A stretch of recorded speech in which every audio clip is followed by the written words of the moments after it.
Yung kasi is the heart of the metropolis. Kapag tinignan mo ang mapa ng buong Metro Manila, para siyang isang korteng puso na nasa gitna ng buong National Capital Region. Puso? Pero sa kabila ng puso, nabalitaan ko rin, Tiger City daw to. Hindi lang Tiger City, dahil Luzon naman naluyog ang isang kinikilala, hindi lang sa NCR, hindi lang sa Pilipinas, at naniniwala kami na kahit sa buong mundo, kinikilala na rin ang husay galing ng lungsod ng Mandaluyong. Sa husay at galing, hindi naman nakakagat yung mga tao sa Mandaluyong. Hindi naman, napakababait naman namin, napakalap.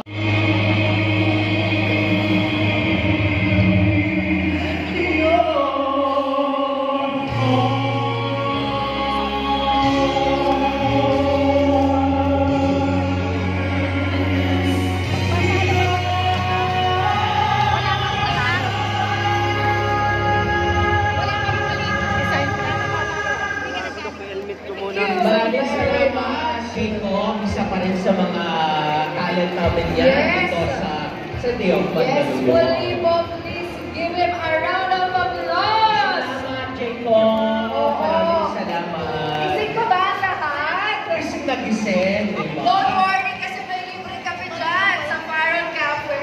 Pero ba? Pwede naman. Nandiyan ang ating kaibigan, Mr. Ron. Salamat. Nandiyan din po yung ARS, yung kape na may collagen.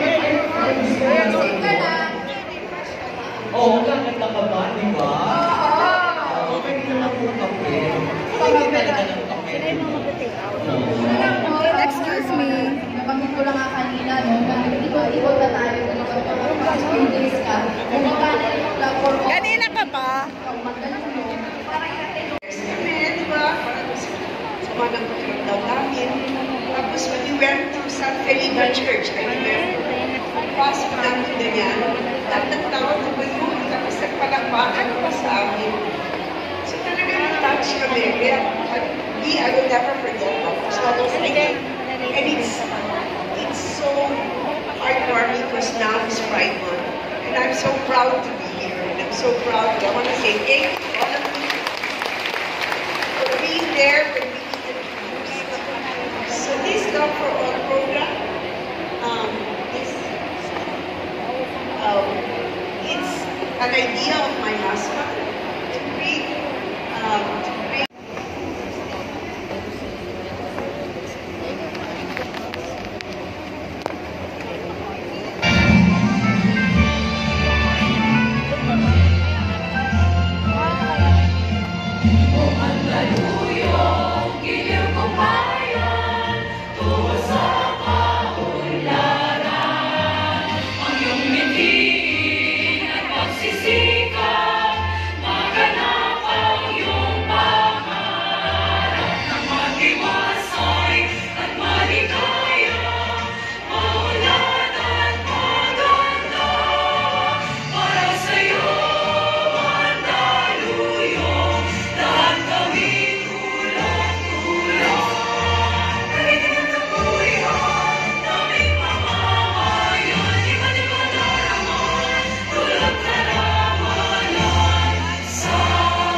magsiupo ang